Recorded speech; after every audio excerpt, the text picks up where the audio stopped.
भगवान शंकर जब कथा सुनने की इच्छा रखते हैं तो वो कथा कितनी प्रभावशाली होगी, जरा विचार करिए, जरा सोचिए। बाबा बैठ गए कथा सुनने, मैया ने तो पहले ही विचार कर लिया कि इनको ज़्यादा ज्ञान नहीं है, ये क्या ही कथा सुनाए। अच्छा, कथा आरंभ हो गई, कथा विश्राम ले ली, कथा विश्राम भी हो गई। बाबा ने कहा मुनिवर अब दक्षिणा बताइए, क्या दक्षिणा दूं? अगस्त ऋषि ने कहा प्रभु कथा की दक्षिणा तो कथा ही हो सकती है, अब आप मुझे जरा रघुनाथ की भक्ति के विषय में बताएं। भगवान शंकर ने प्रभु की भक्ति का वरदान दिया। कुछ दिन वहां रुके, कहत सुनत रघुपति गुण गाथा, कछु दिन तहां रहे गिरिनाथ। कुछ दिन रुके, फिर मुनि सनविदा मांगी त्रिपुरारी, चले भवन संग दक्ष कुमारी। गोस्वामी जी महाराज इतनी सावधानी से एक एक शब्द पिरोते हैं।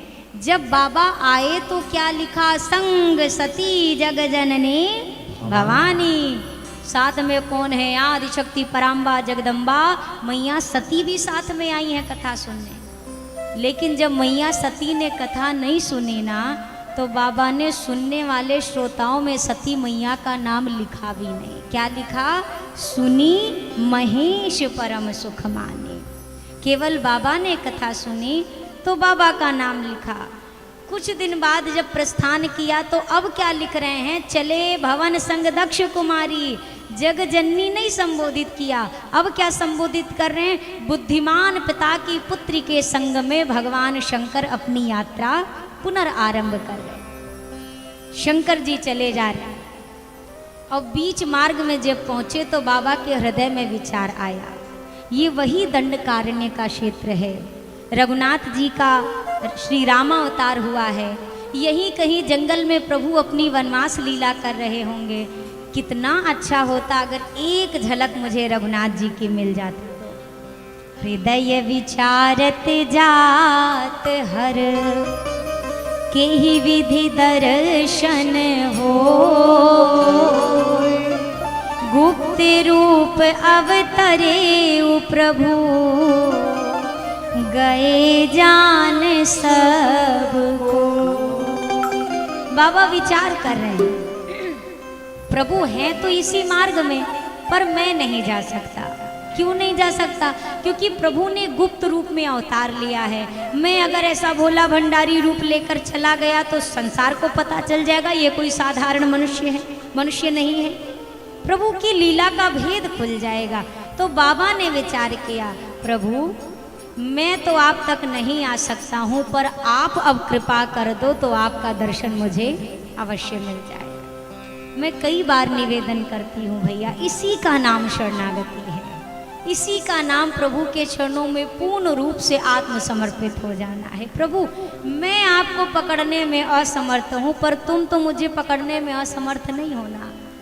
मैं तो आप तक पहुँच पाने में भी असमर्थ हूँ, पर आप तो ऐसी कोई असमर्थता नहीं है कि आप मेरे तक ना आ सको। कितनी सारी कथाएं, एक नहीं हजारों कथाएं भक्तों के चरित्र हैं जिनमें आप प्रत्यक्ष उदाहरण देख सकते हैं। बाबा ने वहीं आकाश मार्ग में विचार किया, अब मैं तो नहीं जा सकता, अब रघुनाथ जी की इच्छा हो तो वो भले दर्शन दे दे। और जब भक्त पूर्ण रूप समर्पित हो जाता है तो कहते हैं ना कि प्रबल प्रेम के पाले पड़कर प्रभु को नियम बदलते देखा, अपना मान टले टल जाए पर भक्त का मान न टलते देखा। रघुनाथ जी ने अपना मार्ग परिवर्तित कर लिया। दक्षिण दिशा में जो माँ की खोज कर रहे थे, प्रभु ने अपनी दिशा उस ओर बदल ली जहाँ आकाश में भगवान शंकर विराजमान हैं। उनके ठीक नीचे आकर ठाकुर जी खड़े हो गए। जैसे बाबा ने नीचे ठाकुर जी को देखा, बाबा के मुख से शब्द निकले, जय सच्चिदानंद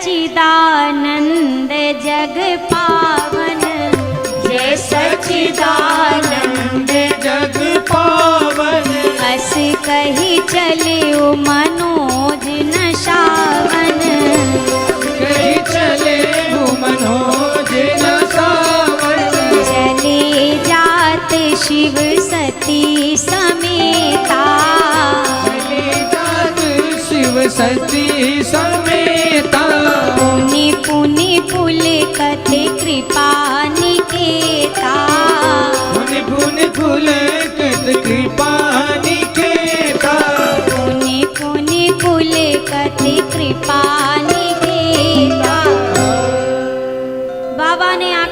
वहीं खड़े होकर कहा, हे सच्चिदानंद, हे जगत पालक प्रभु, आपकी जय हो, जय हो, जय हो।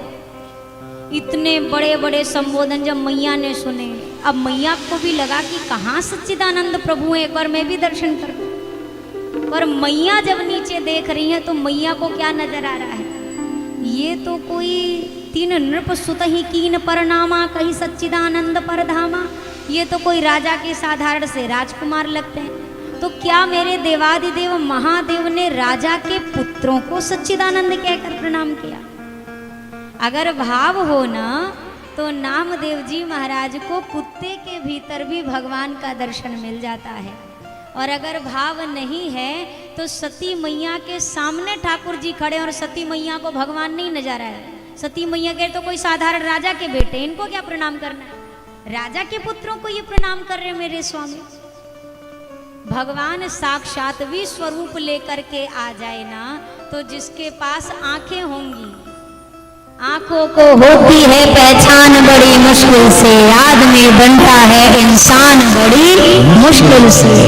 एक बार जो चढ़ जाए माया की मस्ती तो होश में आता है इंसान बड़ी मुश्किल से।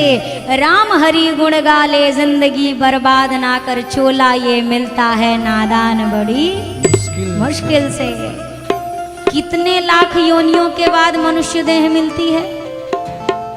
अरे पूछ रहे हैं कितने, हम लोग बात बात में कहते हैं ना 84 लाख, मतलब 84 लाख का ध्यान से सुनिए, 83,99,999 बीतेगा, उसके बाद जाकर 84 नंबर पे ये वाली देह मिलेगी।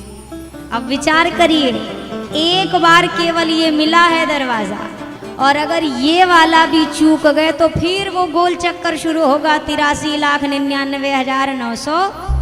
उसमें हाथी, घोड़ा, गधा, चूहा, बिल्ली, कीड़ा मकोड़ा, कीट पतंग, गधा, सूअर, बकरी, जो हो जितनी योनियां आती हैं, जलचर, थलचर, नवचर, ये सब बनना पड़ेगा एक एक बार। जैसा कर्म होगा उस योनि में जाकर गिरेंगे, वो कर्म भोग लेंगे। फिर अगर अच्छे कुछ ऐसे सत्कर्म रहे तो कहीं जाकर भटकते भटकते वो सब बिताने के बाद एक बार ये मनुष्य का शरीर मिलेगा। और आदमी इसके बाद भी पूछता है, भगवान ने हमको काहे दिया है? आपको भगवान ने 4 पैर वाला नहीं बनाया, ई का कम दिया है?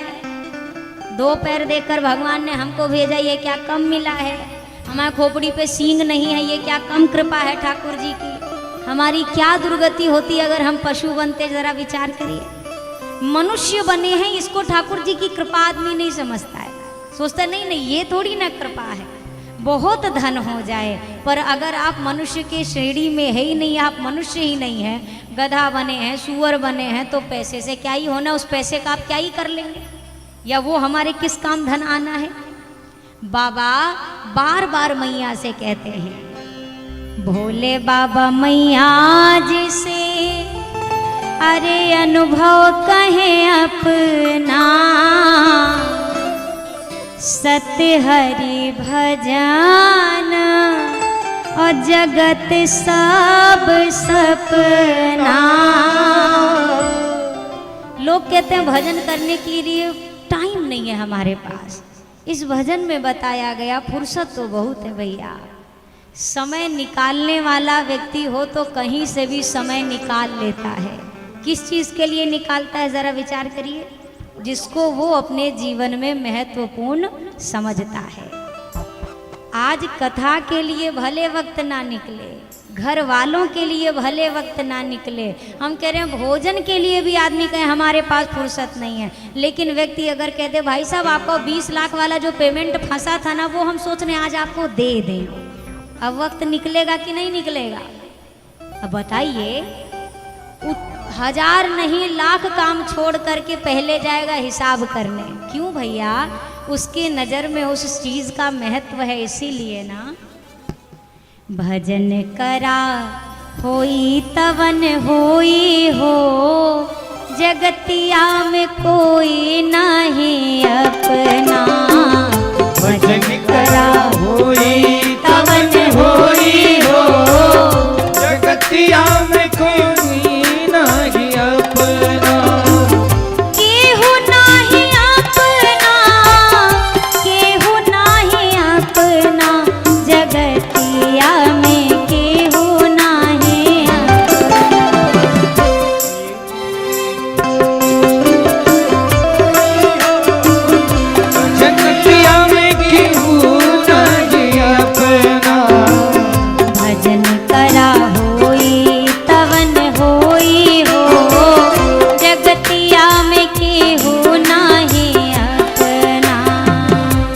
भजन करा होई तवन होई हो, जगतिया में केहू नाही अपना।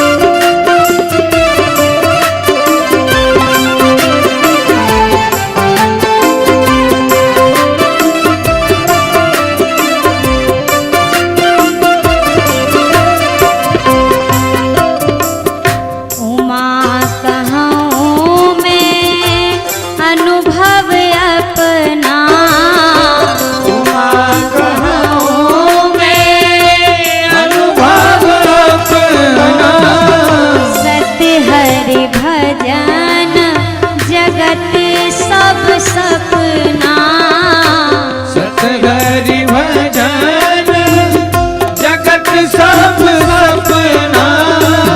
भजन करा कई के रसोई हो, जगतिया में की हो नाही अपना। भजन करा कई के रसोई हो, जगतिया में केहू नाही अपना। अरे भजन करा होई तवन होई हो, जगतिया में की हो नाही अपना। भजन करा होई तवन होई हो, जगतिया में केहू नाही अपना।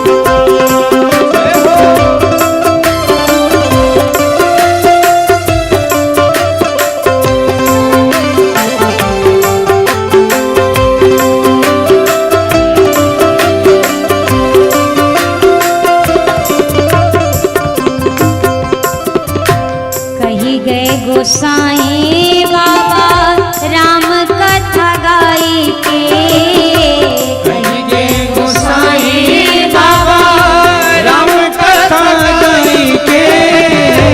कही गए गोसाई बाबा राम कथा गाई के। कहिए गोसाई बाबा राम कथा गाई के। प्रभु के भजन करा मनवा लगाई के। प्रभु के भजन करा मनवा लगाई के। हरि के भजन करा मनवा लगाई के। हरि के भजन करा मनवा लगाई के। यही से उधार हमर होई हो, जगतिया में केहू नाही। यही से उधार हमर होई हो, जगतिया में केहू नाही अपना। भजन करा होई तवन होई हो, जगतिया में केहू नाही अपना। भजन करा होई तवन होई हो, जगतिया में कोई नहीं अपना। केहू नाही अपना, केहू नाही अपना, जगतिया में केहू नाही अपना। केहू नाही अपना, केहू नहीं अपना। जगतिया में केहू नहीं अपना। हाथ ऊपर करिए, सब लोग दोनों हाथ ऊपर करिए। हाँ, हम ना गए तो गए, आप ताली बजाओ, तालियों के साथ करिए। भजन करा हो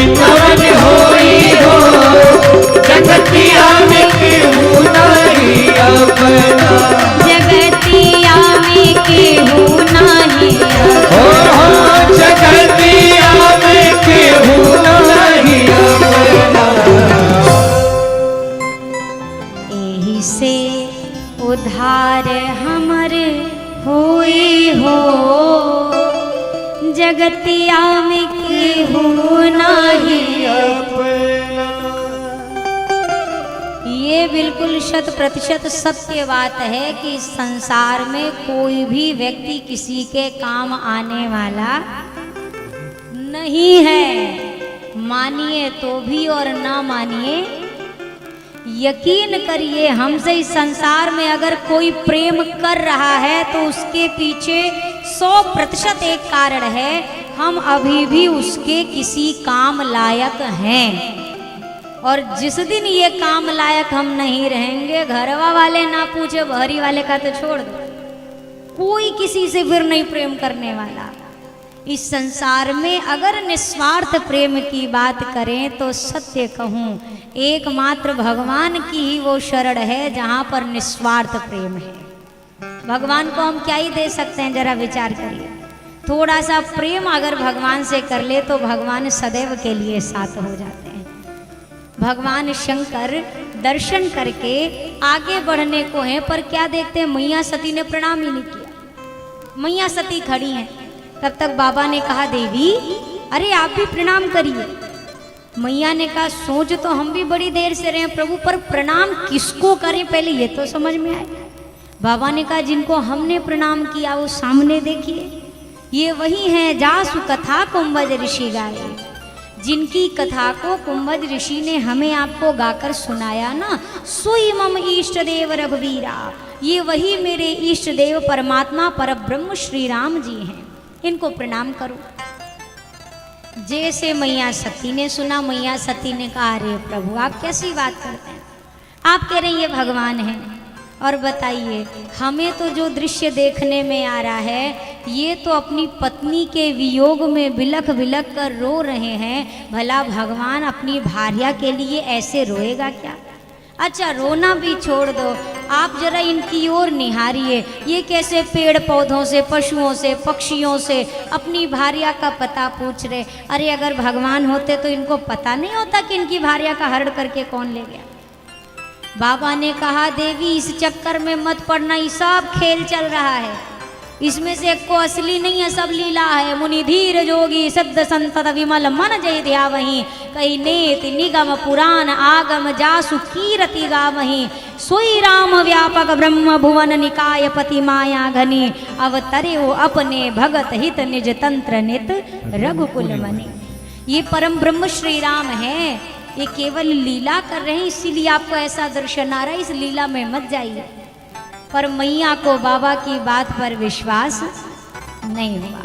बाबा ने समझाते समझाते आगे यात्रा बढ़ाई। एक बरगद का, एक वट का वृक्ष मिला। वट वृक्ष के नीचे बाबा पहुँचे, बैठे। बाबा ने फिर समझाया, भवानी ये सचमुच में जो कह रहा हूँ स्वीकारो, ये साक्षात परम ब्रह्म श्री राम है, ये परात्पर ब्रह्म है। मैया ने अभी भी बाबा की बातों पर विश्वास नहीं किया। अच्छा किसी को समझाना सही बात है कि गलत बात है? अरे पूछ रहे हैं, बताइए। अच्छा कितनी बार समझाना चाहिए आपके हिसाब से? किसी को समझाना हो 3 बार, 3 बार समझाइए। बहुत खास है 4 बार, और बहुत खास है चलो 5 बार। 5 के बाद अगर समझाने में लगे हैं तो वो मूर्ख नहीं है, हम मूर्ख हैं। क्योंकि उसको अगर समझ में आनी होती तो 4 बार ही बहुत थे। कोई समझाने से समझ जाता है, कोई देख के समझ जाता है, और कोई जब तक ठोकर ऊपर से लाठी ना पड़े तब तक उसको समझ में आने वाला नहीं है। बाबा ने 1 बार समझाया, 2 बार समझाया। माँ भवानी जब नहीं समझी तो अब बाबा ने माँ को नहीं समझाया, बाबा ने अपने आप को समझाया। मोरे हो कहे न संशय जाही, तो विधि विपरीत भलाई नाही। अब ये विधाता के खेल की रचना कुछ और है। मेरे कहने पर भी अगर सती की शंका नहीं मिट रही, इसका मतलब अब विधि का विधान कुछ और रच करके बैठा है। बाबा ने कहा, ठीक है देवी, मेरी बात पर यकीन नहीं है तो ऐसा करो, जो तुम्हारे मन अति संदेह हो तो किन जाई परीक्षा ले। स्वयं जाओ परीक्षा ले लो। परीक्षा ले लोगी तो आपको भी स्पष्ट हो जाएगा कि ये भगवान है कि नहीं है। मैया ने कहा, ये बहुत अच्छी बात कही आपने, परीक्षा ले लेती हूँ। परीक्षा लेने से स्पष्ट हो जाएगा कि ये भगवान है या कोई साधारण से राजा के पुत्र है। मैया ने कहा आप क्या करेंगे? बाबा ने कहा यह बरगद के नीचे हम मिलेंगे, आप परीक्षा लेने जाइए। और बाबा, कोई व्यक्ति अगर हमारी बात काट के चला जाए, वो तो आराम से चला गया, ही घरवा वाले बेचैन हो के अपना प्राण त्याग देंगे। यहाँ दर्शन करिए, मैया चली गई और बाबा अस कही जपन लगे हरि नामा, अस कही जपन लगे हरि नामा, गई सती जहाँ प्रभु सुख धामा, गई सती जहाँ प्रभु सुख धामा, कोई है सोई जो राम रचि राखा, कोई है सोई जो राम रचि राखा, वो करी तरक बढ़ावई शाखा, करी तरक बढ़ावई शाखा, मंगल भवन अमंगल हारी, मंगल भवन मंगल हारी, ध्रुवं सुदशरथ अजिर बिहारी, प्रभु सुदशरथ अजिर बिहारी। बाबा ने कहा आप परीक्षा लेने जाइए। माँ चली गई और बाबा कहते हैं होई ही सोई जो राम रचि राखा, वही होगा जो विधाता ने रच रखा है। मेरे तर्क कुतर्क करने से ना कुछ बदलने वाला है ना कुछ बिगड़ने वाला है, तो मैं क्यों व्यर्थ में अपना समय गंवाऊं। अच्छा एक बात बताइए, हम जितने लोग बैठे हमको पता है कि नहीं है कि वही होगा जो भगवान ने लिखा है, वही होगा ना। साफ साफ गुरुदेव वशिष्ठ क्या कहते हैं भरत जी से, हानि लाभ जीवन मरण यश अपयश विधि। हाँ, कितनी चीजें भगवान के हाथ में है? ब्रह्मा के हाथ में 6 चीजें, हानि लाभ जीवन मरण यश और अपयश। ये 6 चीजें किसके हाथ में है? जोर से बोले मैं सुनाई दे। ब्रह्मा जी के हाथ में विधि। हाँ, ब्रह्मा जी के हाथ में 6 चीजें। अब अपने जीवन में जरा निगाह डालिए, हम परेशान कितने चीज के लिए हैं। विचार करिए, विचार करिए।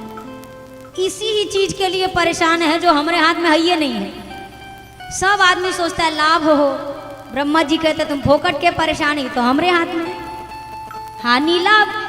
हानि तो कोई नहीं चाहता, क्या चाहता है? क्या चाहता है? लाभ। लाभ किसके हाथ में? ब्रह्मा जी के। अच्छा चलो ये भी किनारे पर। यश अपयश, हमें यश चाहिए संसार में कि अपयश? जोर से बोलते जाइए। यश चाहिए, केकरे हाथ में है? ब्रह्मा जी कहते फिर गलत जगह नंबर मिला, ये हो हमारे हाथ में। तुम फालतू परेशान हो, यश मिलेगा कि अपयश मिलेगा? किसी को बुखार आया, आपने उपकार करने के लिए उसको पैरासीटामोल की गोली दी, पता चला रिएक्शन कर गया, बुखार तो उतर गया, आदमी चल गया। अब यश मिला कि अपयश? आपने क्यों दी थी दवा? बुखार उतरने के लिए कि आदमी के चले जाने के लिए? कहाँ मिला? अपयश मिला। किसके हाथ में? ब्रह्मा जी के हाथ में। जीवन मरण, हमें जीवन चाहिए कि मरने के लिए हम लोग रोज तत्पर हैं? जीवन चाहिए ना भगवान, बढ़िया खुशी खुशी राजी खुशी रखना ठाकुर जी, जीवन चाहिए। अब ब्रह्मा जी क्या कह रहे हैं? किसके हाथ में? कि वो हमारे हाथ में है।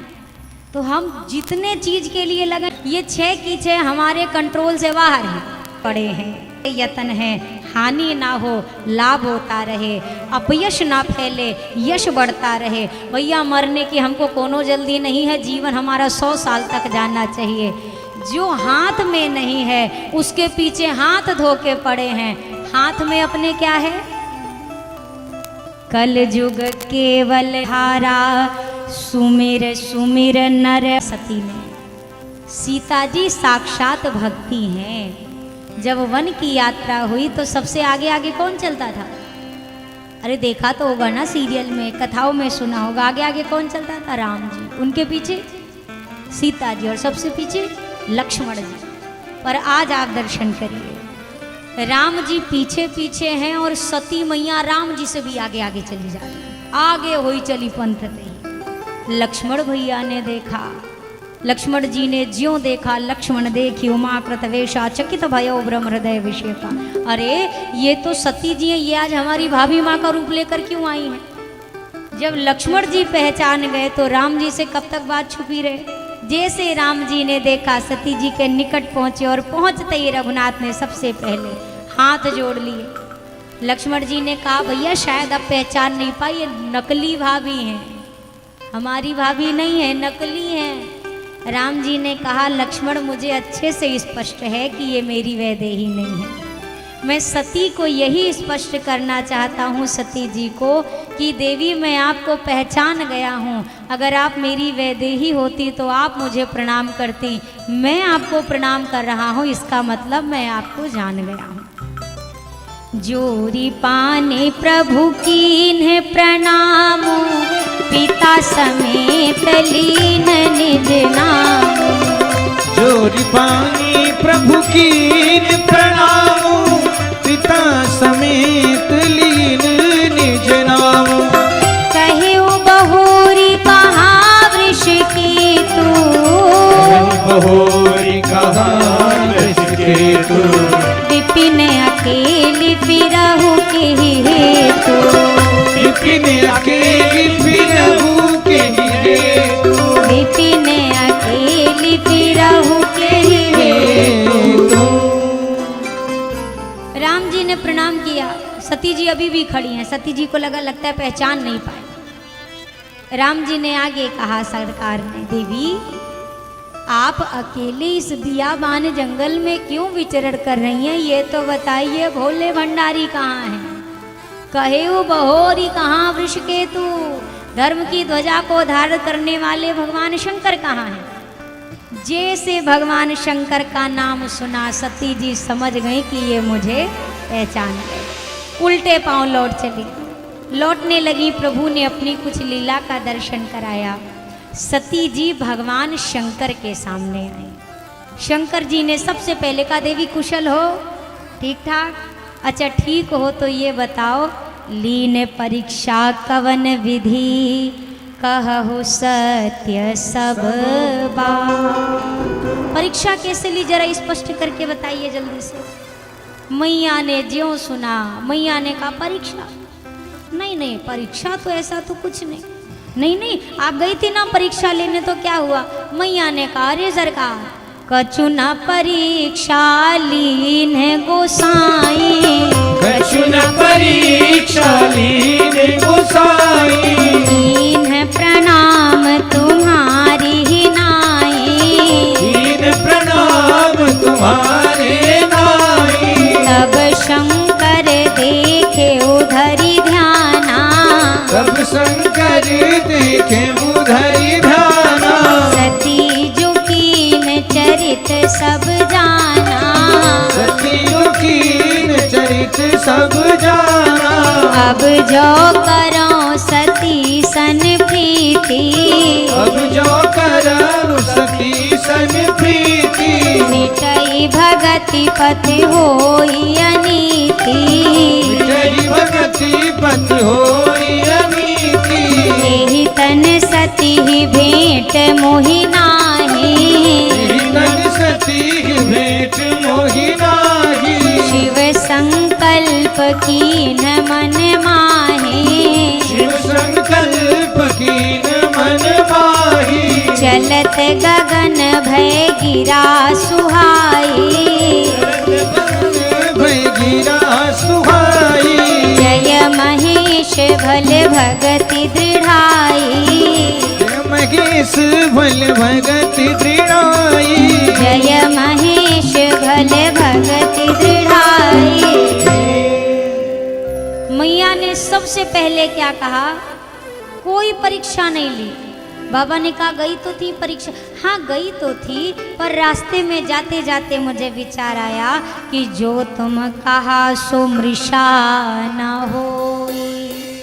देवादिदेव महादेव से के मुख से निकली बात कभी झूठ हो सकती है क्या? और यही विचार करके मैं चली गई थी। तो बस प्रभु जैसे आपने प्रणाम किया वैसे ही मैंने प्रणाम किया और प्रणाम करके मैं लौट आया। बाबा को थोड़ा सा तो शंका हुई। बाबा ने विचार किया अगर सती को वास्तव में मेरी बात पर विश्वास होता तो वो परीक्षा लेने ही नहीं जाती, और जब परीक्षा लेने चली गई इसका मतलब कुछ तो ऐसा है जो सती मुझसे असत्य भाषण कर रही है। बाबा ने ध्यान लगाया और ध्यानस्थ होकर के ज्यों दर्शन किया, बाबा को सब लीला स्पष्ट हो गई कि वास्तव में सती ने नहीं प्रणाम किया, अपितु मेरे सरकार ने सती को प्रणाम किया। सती ने मेरी माँ का वेश बनाया, स्वयं जगजननी का रूप बनाया। अब सती के साथ गृहस्थ आश्रम का कोई संबंध रखना मेरे लिए संभव नहीं। बाबा ने उसी क्षण मन ही मन संकल्प लिया कि एहि तन सती ही भेंट मोहि नाही। मन में संकल्प लिया, सती जी को नहीं कहा कि मैं आपका परित्याग कर रहा हूँ। क्यों? सती को कष्ट होगा, अपने व्यवहार से बता दूंगा कि मैंने त्याग कर दिया। मैया सती को साथ लेकर बाबा कैलाश पहुँचे। कैलाश पर पहुँचते ही शंकर सहज स्वरूप संभारा, लागी समाधि अखंड अपारा।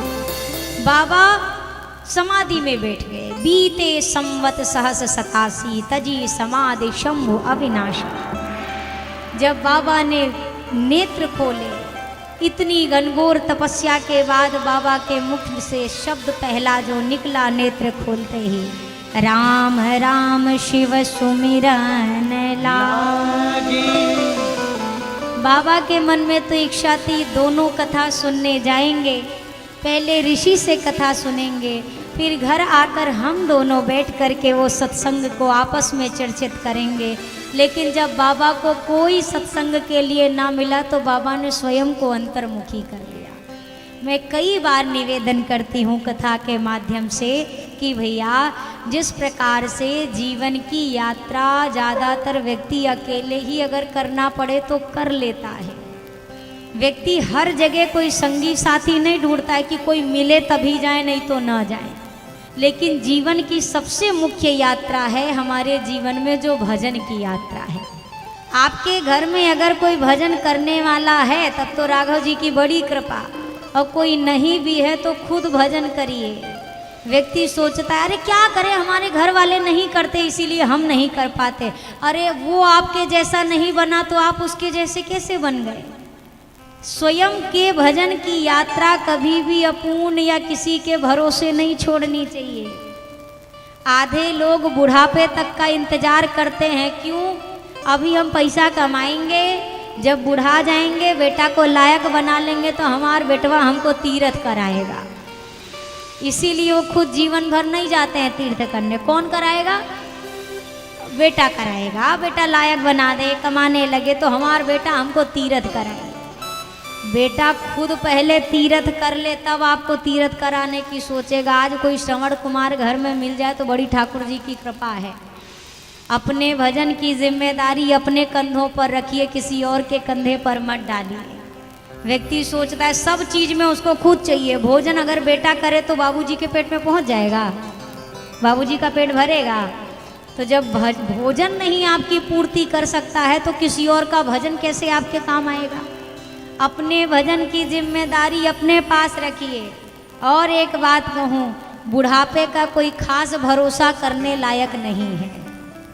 जो समय तक अपने हाथ में चीज़ें हैं, अपना धन, अपना तन, तब तक भजन, पूजन, धर्म, तीर्थाटन जो करना है कर लीजिए। एक बार ये हाथ से निकल गया तो फिर दोबारा मिलने वाला। बैंक में लाखों करोड़ों रुपए जमा कर लीजिए, लेकिन पलंग पे अगर पड़ गए ना तो फिर घर वाले निर्णय लेंगे कि बीमारी में इनके खर्चा करना है कि नहीं करना है। भले वो पैसा आप ही का क्यों ना है, पर आप उसका निर्णय लेने के भी अधिकारी नहीं रहेंगे।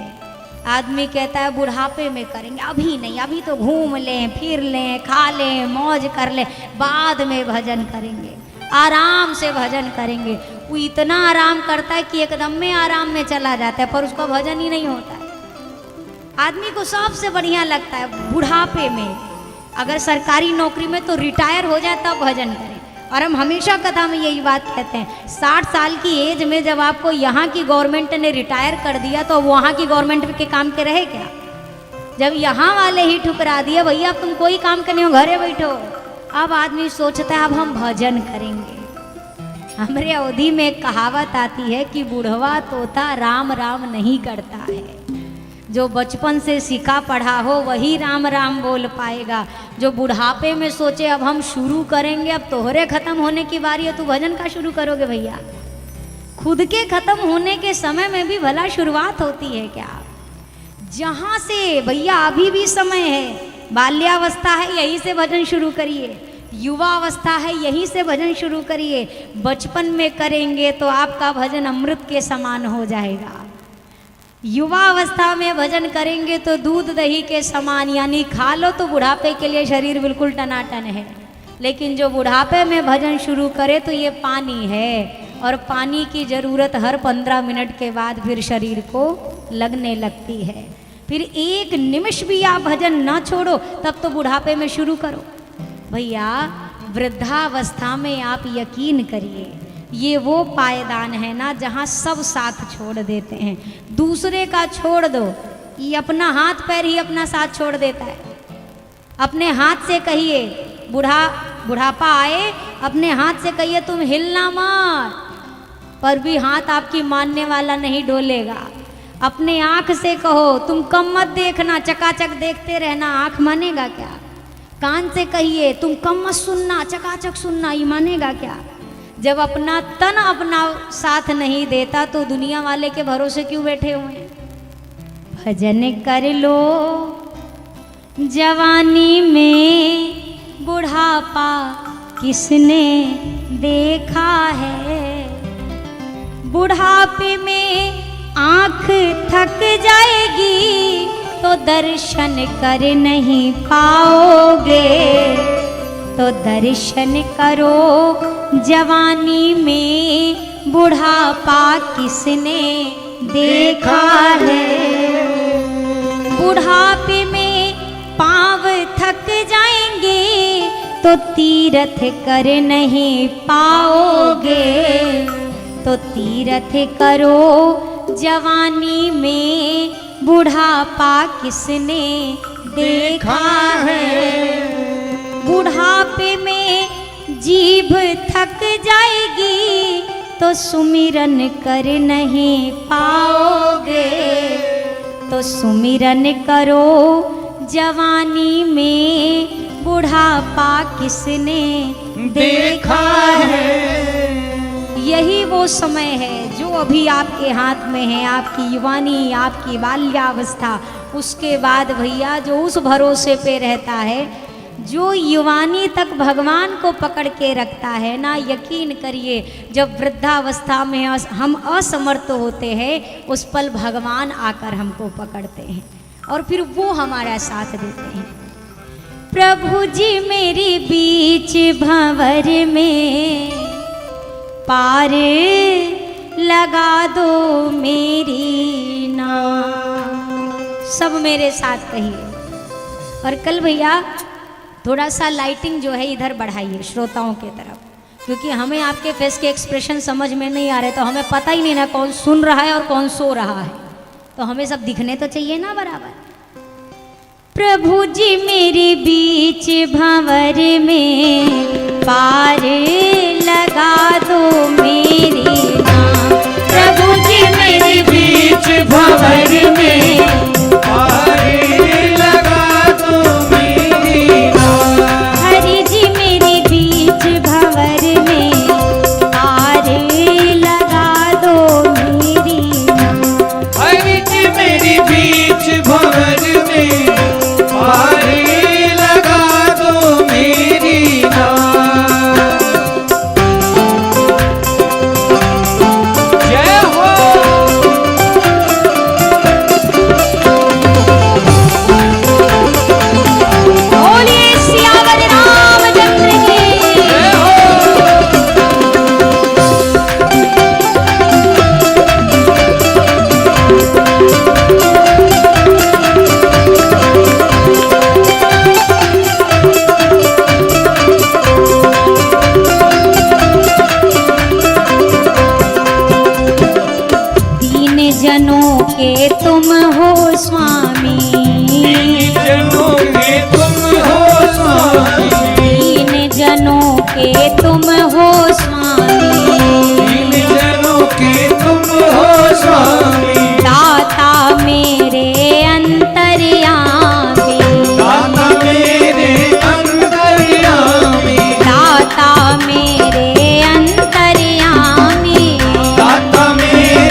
भंवर में पार लगा दो मेरी नाव। मुझ मेरी बीच भंवर में पार लगा दो मेरी नाव।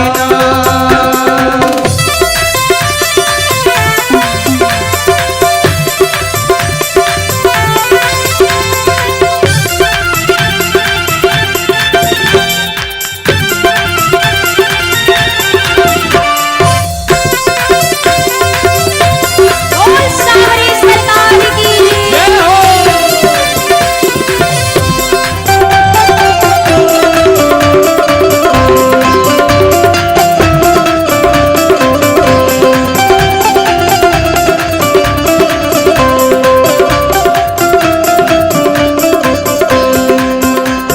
सतयुग के भगवान तुम ही हो। भगवान तुम ही हो। सतयुग के भगवान तुम ही हो। भगवान तुम ही हो। त्रेता वाले राम तुम ही हो। त्रेता वाले राम तुम ही हो। त्रेता वाले राम तुम ही हो। त्रेता वाले राम तुम ही हो। तुम ही हो मेरे कृष्ण कन्हैया, जय हो। पार लगा दो मेरी नाव। तुम ही हो मेरे कृष्ण कन्हैया, पार लगा दो मेरी नाव। प्रभु जी मेरी बीच भंवर में पार लगा दो मेरी नाव। प्रभु जी मेरी बीच भवन में पार लगा दो मेरी नाव।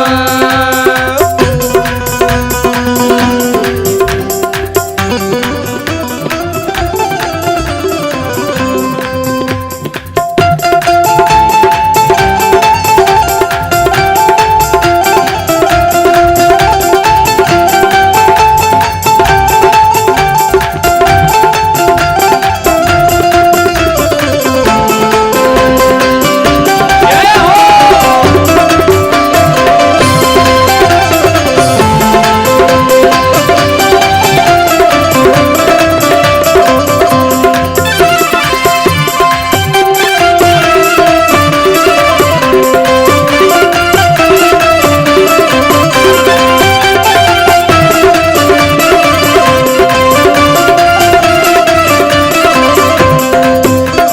बीच भंवर में नाव पड़ी है। बीच भवन में नाव पड़ी है। बीच भंवर में नाव पड़ी है। बीच भवन में नाव पड़ी है। दासी तेरे द्वार खड़ी है।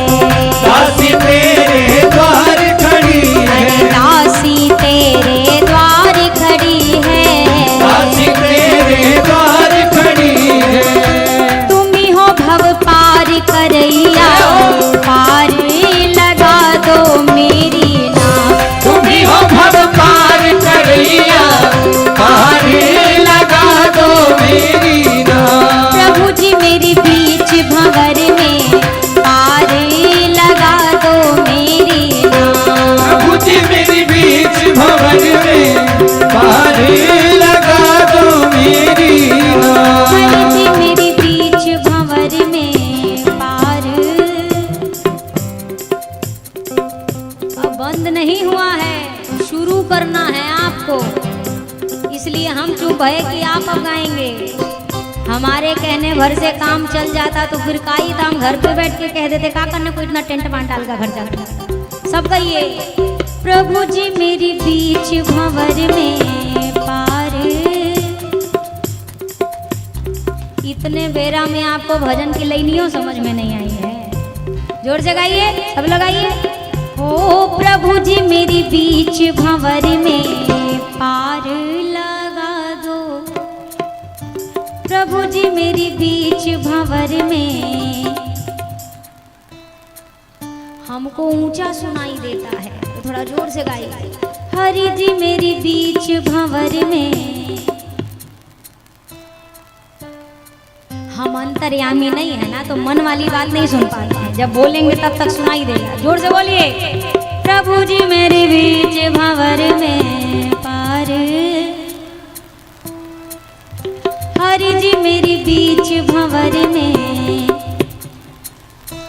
हाथ ऊपर करिए, सब लोग हाथ ऊपर करिए और तालियों के साथ कहिए, ओ प्रभु जी मेरी बीच भंवर में पार लगा दो, प्रभु जी मेरी बीच भंवर में पार लगा दो मेरी नाव। तुम ही हो मेरे कृष्ण कन्हैया पार लगा दो मेरी नाव। तुम ही हो मेरे कृष्ण कन्हैया पार लगा दो मेरी नाव। हरि जी मेरी बीच भंवर में पार लगा दो मेरी नाव। हरि जी मेरी बीच भंवर में पार लगा दो मेरी नाव। सतयुग के भगवान तुम ही हो, त्रेता वाले राम तुम ही हो, तुम ही हो मेरे कृष्ण कन्हैया पार लगा दो मेरी।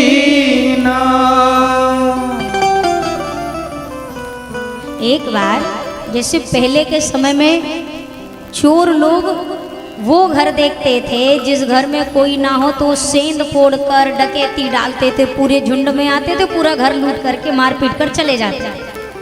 तो एक बार क्या हुआ, एक घर के सारे लोग चले गए थे एक जगह विवाह में, ध्यान से सुनिए इधर, सब विवाह में चले गए, एक बूढ़े बाबा को अकेले घर पे छोड़ रखा था कि घर की देखभाल करे। चोरों को कहीं से पता लगा कि आज इस घर में कोई नहीं है, एक बूढ़े बाबा अकेले, उनको तो हम इतने हैं मिलके निपटा देंगे।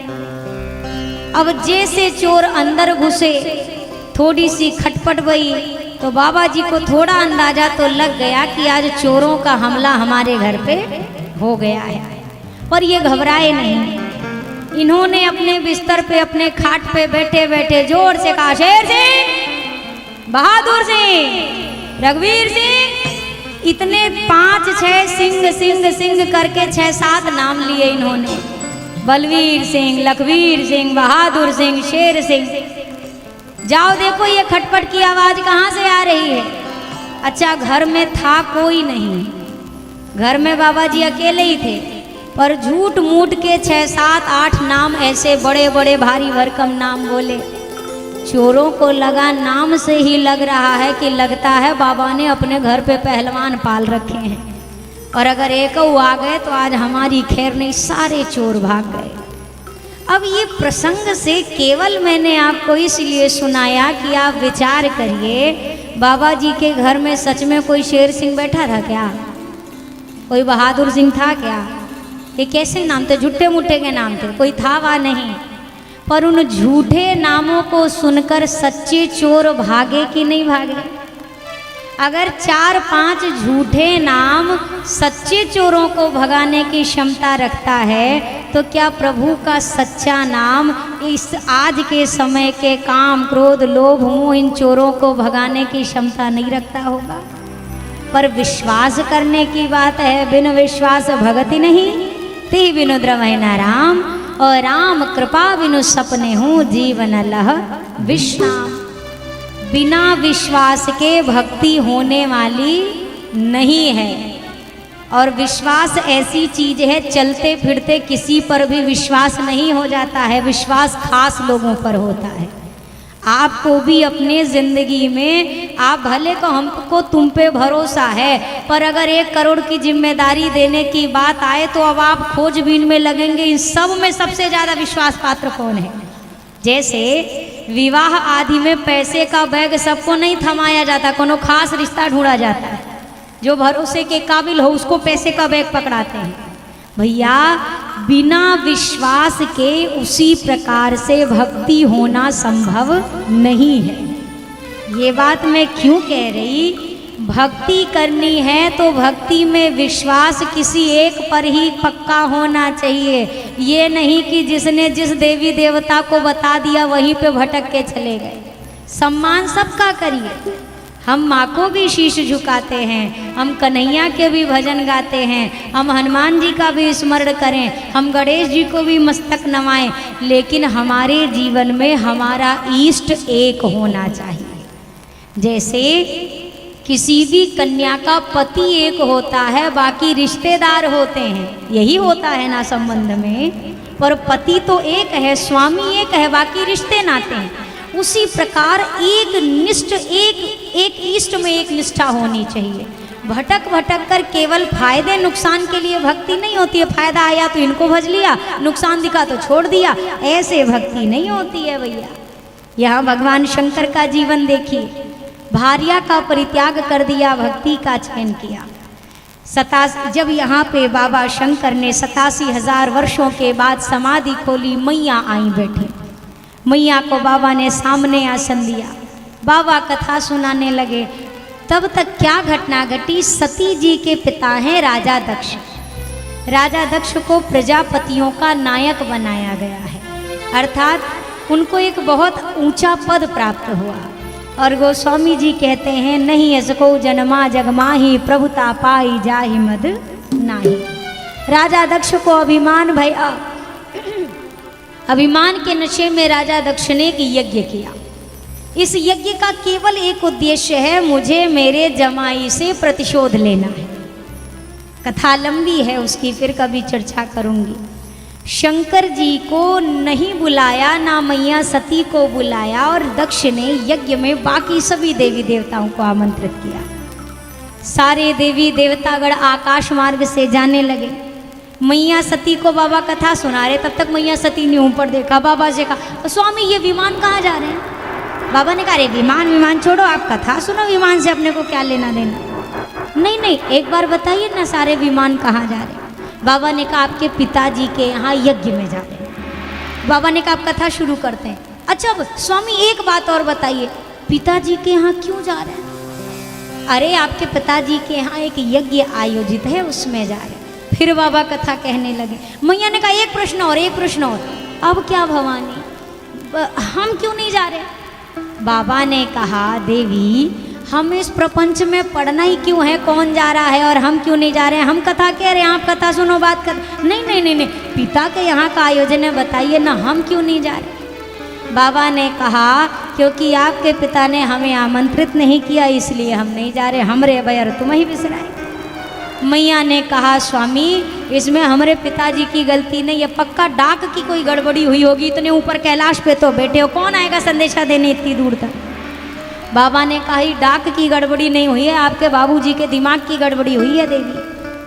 अभिमान के नशे में आकर आपके पिता ने ये निर्णय लिया है। और देवी, जहाँ पर जाने से किसी के हृदय में प्रसन्नता ना हो, ऐसी जगह जाकर क्या फायदा? बाबा ने जब ये बात कही, मैया ने कहा, मैं जाना चाहती हूँ। मैया सती चल पड़ी, शिवगढ़ों के साथ बाबा ने विदा किया। पर जब वहाँ पहुँची, तब जाकर मैया को पति और पिता के बीच के मत का अंतर समझ में आया। तब मैया समझी, स्वामी ने क्यों मना किया था मुझे आने से। क्यों? राजा दक्ष का सबको सख्त निर्देश है, कोई सती का सम्मान नहीं करेगा। किसी ने भेंट तक नहीं करी, केवल एक मैया मिली। सती मैया यज्ञ मंडप में पहुंची।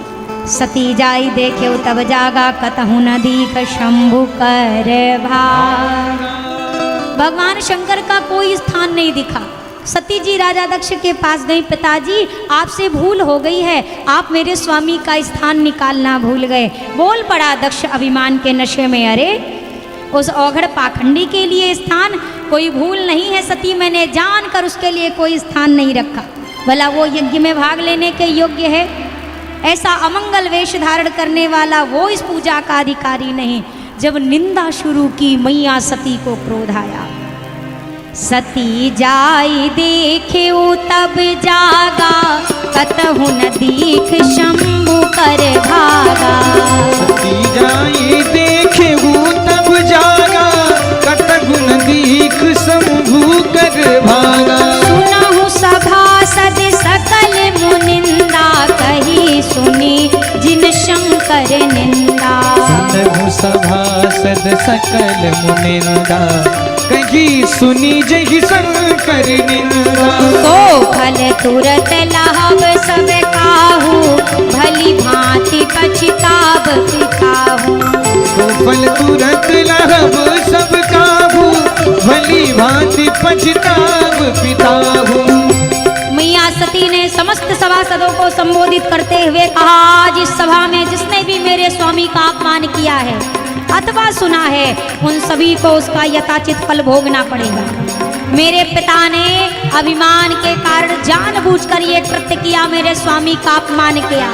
दुर्भाग्य मेरा, मेरे शरीर में इसी पिता का रक्त दौड़ रहा है, इसीलिए अब अपने शरीर को ही मैं समाप्त कर दूंगी। मैया सती ने सभा के मध्य में आकर अस कही जोग अग्नि तनु जारा, भयउ सकल मख हाहाकारा।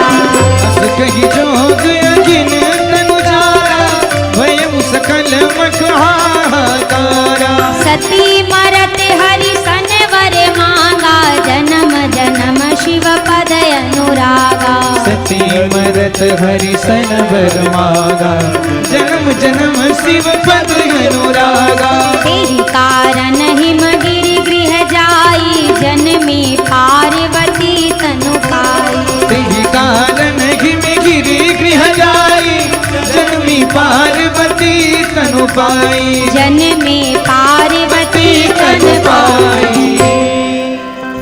मैया सती ने यज्ञ मंडप के मध्य में स्वयं को अपने योगाग्नि से जलाकर भस्म कर दिया। सती जी ने देह त्याग करते समय अंतिम समय में एक वरदान मांगा, जन्म जन्म शिव पद अनुरागा।